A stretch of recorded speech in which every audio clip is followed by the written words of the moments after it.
E agora nós vamos conversar com a antropóloga Letícia Cesarino. Bom dia, Letícia.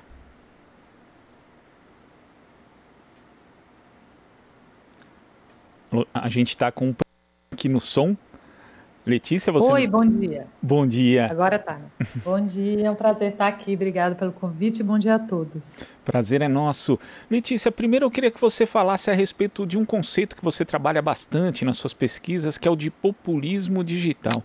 O que é o populismo digital exatamente e como que ele contribuiu, por exemplo, para a ascensão ao governo do então candidato Jair Bolsonaro em 2018?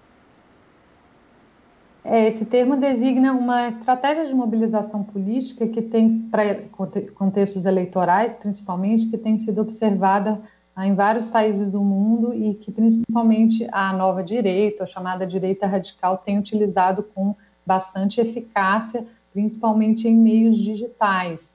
Ele consiste, basicamente, na construção discursiva dessa figura do povo, a partir de dois eixos principais, que é a construção de equivalência entre o líder e povo, contra uma elite que é vista como inimiga da nação, etc., que é um eixo antagonístico, que a gente chama, bastante forte no caso da eleição do Jair Bolsonaro em 2018. E as estratégias dentro desse conceito de populismo digital ajudaram não só Bolsonaro a se eleger, como também continuam ajudando, de certa forma, ele a governar, Letícia? Sim, a dinâmica mudou um pouco, mas tem alguns padrões que continuam e ficaram até mais evidentes agora durante a pandemia, né? Uma das características é você sempre estar, que ele faz muito, responsabilizando outros por eventuais problemas, geralmente inimigos. Então tem a questão da China, dos governadores, do STF, do Congresso, né? O Bolsonaro ele está sempre delegando a outros efeitos negativos que poderiam talvez ser atribuídos a ele. Eu acredito que isso é parte, né, explica em parte esse apoio que ele ainda tem, né? Ele consegue navegar muito bem num contexto de caos informacional, de desinformação, de caos epistêmico, né? E ele está sempre alimentando essa ambiguidade, essa desinformação. Um dia ele fala outra coisa, outro dia ele fala outra, ele é muito errático, né? Se você for ver nas suas afirmações sobre o próprio vírus e sobre como combatê-lo. Então, num ambiente desse tipo, é muito difícil você estabelecer causalidades claras, né? E ao não conseguir estabelecer causalidades claras, também a gente não consegue atribuir responsabilização, né, a ele diretamente pelas mortes. Eu acho que o próprio fato dele não ter apresentado um plano coerente para combater a pandemia é parte dessa estratégia que é também uma estratégia de comunicação, algo no qual ele é muito bom, principalmente nas mídias digitais. E nessa estratégia que você cita de atuar com base na lógica do inimigo, né? Às vezes é um partido, ou uma pessoa especial, ou um governador, mas é interessante como também ele consegue incluir nisso ideias, né? De uma forma um pouco mais geral, como por exemplo a questão do isolamento social, que se tornou na prática um inimigo político, né? E a base bolsonarista ataca bastante qualquer tipo de medida de distanciamento. Como é que você vê essa possibilidade de transformação, inclusive de imaterialidade, né, dos inimigos do Bolsonaro? Sim, segundo o autor que eu trabalho, que é o Ernesto Laclau, a eficácia desse tipo de comunicação política está justamente no caráter vago dessas ideias que estão circuladas, porque você lança ideias vagas e as pessoas vão preenchendo, né, esses termos com aquilo que faz mais sentido para elas, né? Então, para cada pessoa, digamos assim, por exemplo, o isolamento social traz algum inconveniente, né? Às vezes é porque não pode trabalhar, às vezes é porque está com saudade da família, porque quer ir na igreja e não pode, né? Então, ele martela esse discurso de que as pessoas poderiam estar sendo livres, né? Mas tem alguma agência aí que ele coloca como inimigo variante, mas geralmente atribuída a prefeitos ou governadores, que não está deixando as pessoas, né, a exercerem sua liberdade de ir e vir, etc. Então, isso também né, acaba sustentando, né, bastante a eficácia desse discurso, justamente por ele ser vago. E o isolamento social, ele alimenta bastante também um dos grandes argumentos do Bolsonaro desde sempre, que ressoa muito, eu acho, com vários segmentos da população, de que o Estado atrapalha a nossa vida, né, de que o Estado está aqui para atrapalhar, está aqui para intervir. Ele, às vezes, coloca isso em termos mesmo de uma ditadura, né, de que as medidas sanitárias seriam uma agressão à liberdade individual das pessoas. E isso é algo que, culturalmente, a gente observa que tem sido bastante cara às pessoas no Brasil e em outros lugares do mundo também. Ele joga estrategicamente, isso ele sabe, né, o que ressoa com as preocupações e as ansiedades das pessoas, ele joga muito bem com isso também. Agora, essa questão do individualismo, né, de como se fosse da liberdade individual, eu lembro, por exemplo, que quando teve o referendo das armas, né, da comercialização das armas no Brasil, no início, antes de haver ali o debate propriamente dito na TV, a proibição da comercialização de armas, ela ganhava amplamente, segundo as pesquisas. Depois houve uma reversão muito com base justamente nisso, né, e as pessoas às vezes falavam, poxa, mas eu não quero ter uma arma, mas eu quero ter o direito de ter uma arma, como se fosse ali uma liberdade individual que estivesse sendo atacada.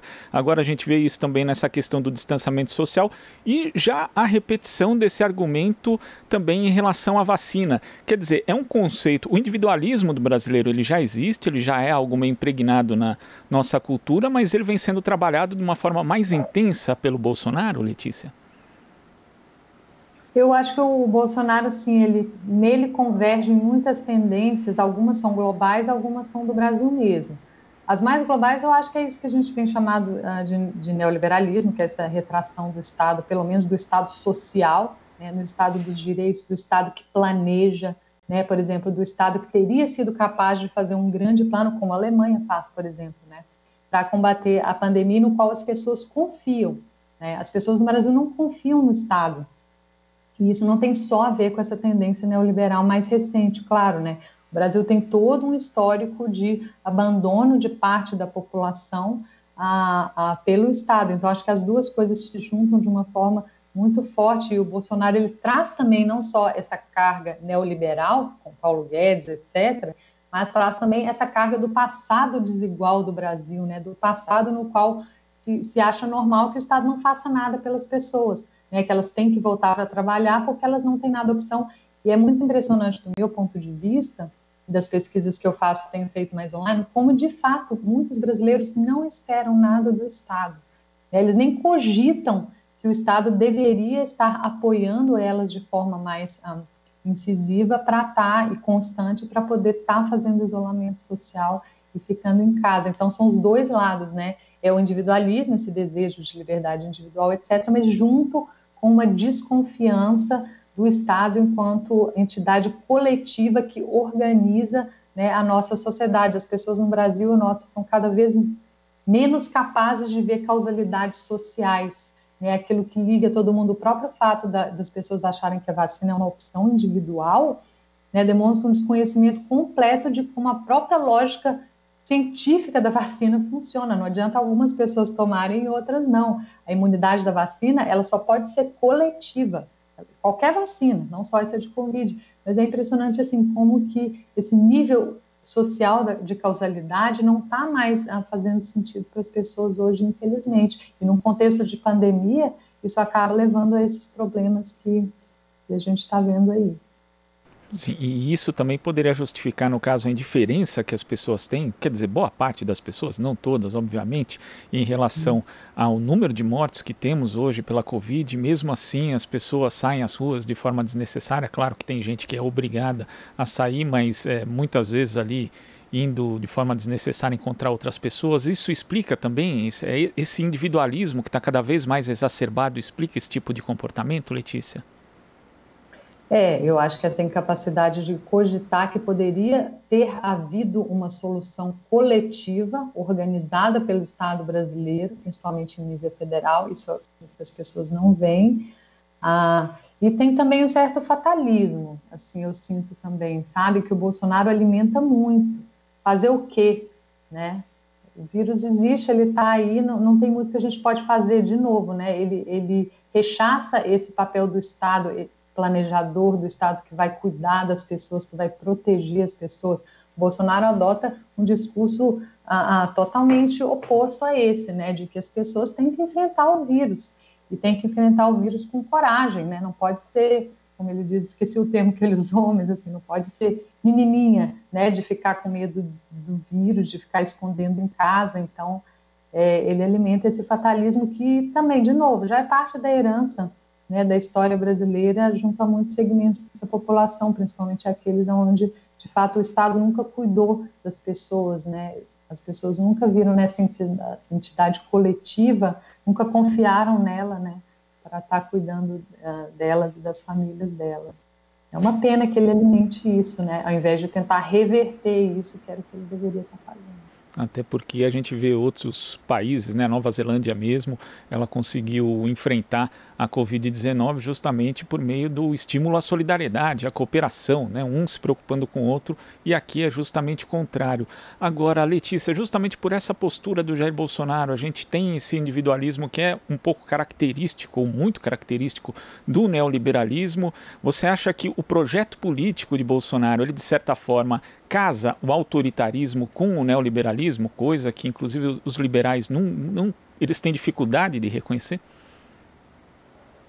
Sim, essa é uma questão bastante importante e ainda um pouco confusa, porque eu acho que é algo relativamente novo. É claro que o neoliberalismo ele sempre teve exemplos, né, e momentos em que ele se aliou sem problemas, né, a governos autoritários, sendo mais conhecido o caso do primeiro experimento, né, de política neoliberal que foi no Chile do general Pinochet.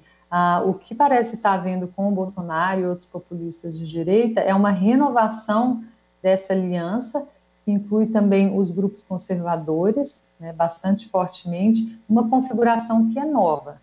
Eu acho que o Bolsonaro ele tem até esse elemento neoliberal até mais acentuado do que outras lideranças da direita radical, se você for pensar, né? Mas eu acho que esse neoliberalismo novo, pós-2018, né, 2018, aquela grande crise enterrou um pouco aquele modelo do que às vezes se chama de neoliberalismo progressista, que tem a ver com a terceira via, né, nos Estados Unidos, na Europa e talvez aqui com né, os governos pós-democratização, inaugurando aí uma etapa nova, talvez, onde essa convergência entre princípios neoliberais, individualismo, etc., e princípios menos liberais, não sei se eu diria autoritário, mas mais iliberais ou não liberais, está se tornando bastante forte, e eles são bastante complementares, né?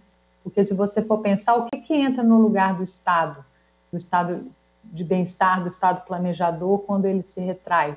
Entram as igrejas, né? Entram as milícias, entram as famílias que vão segurar os efeitos negativos da depredação do estado de bem-estar, principalmente as mulheres, que têm que ficar em casa para cuidar dos velhos, para cuidar das crianças, para cuidar dos doentes. Então, é uma carga muito grande que se coloca, inclusive, em cima das mulheres também. E isso casa muito bem com a ideia conservadora de que, de fato, as mulheres têm que exercer esse papel de cuidadoras mesmo. Então, realmente é uma nova configuração que está emergindo. E o Bolsonaro representa isso, acho que talvez de todas essas lideranças de direita radical no mundo, é talvez o que represente essa convergência de forma mais forte. Letícia, você identifica uma certa gramática, né, que existe ali por parte dessa extrema-direita que difunde, inclusive, alguns termos, algumas ideias nas redes sociais, inclusive uma delas, a ideologia de gênero, foi bastante presente, né, apesar de não existir na prática, mas foi bastante presente nas eleições agora municipais, e a gente vê, na verdade, inclusive, algumas candidaturas do campo progressista para conseguir vitória usando essa terminologia, ou mesmo até para se defender de ataques, acaba legitimando esse tipo de expressão. Como é que a esquerda, o campo progressista, de uma forma geral, pode dialogar sem entrar nessa gramática da extrema-direita, Letícia? É muito difícil, a esquerda tem caído muito nessa armadilha, né, de estar reproduzindo, ainda que de forma oposicional, está sempre reagindo à gramática deles, e vice-versa também, né, um jogo bastante recíproco, embora o Bolsonaro tenha mostrado que ele tem, né, a direita está tendo as rédeas, digamos assim, dessas narrativas, né. A esquerda precisa urgentemente construir discursos e narrativas e formas de mobilização mais transversais. A esquerda acabou se segmentando muito. Isso tem a ver também com a dinâmica de rede social. A direita também é muito segmentada, mas o Bolsonaro, o que ele conseguiu em 2018, construiu uma ampla equivalência entre vários segmentos diferentes, algo que a esquerda precisa renovar seu discurso para fazer, porque o discurso anterior, dos anos do governo do PT, etc., eles já passaram, não tem como voltar. A gente tem que estar trabalhando com essas realidades novas. Então, a ideologia de gênero, por exemplo, que é um espantalho, na verdade, que a direita criou, porque, obviamente, o pensamento feminista é muito mais complexo do que isso, o pensamento sobre gênero, do que isso que eles colocam, mas realmente não se pode cair nessa armadilha de estar falando em câmaras de eco, pregando para os convertidos, que é algo que a esquerda que milita muito online, eu acho que o ambiente da internet ele é muito propenso a essa segmentação. Eu acho que isso é bom para a política de nicho, por exemplo, eleição para deputados, coisas assim, mas para a política, para a eleição majoritária, isso é uma desvantagem. Eu acho que a direita está conseguindo ser muito mais interseccional do que a esquerda.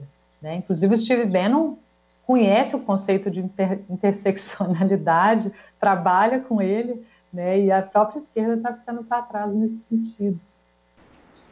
Letícia, eu queria agradecer sua participação aqui no Jornal Brasil Atual e até a próxima.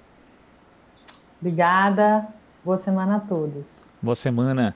Conversamos aqui com a antropóloga Letícia Cesarino. Você está ouvindo Jornal Brasil Atual. As notícias que os outros não dão.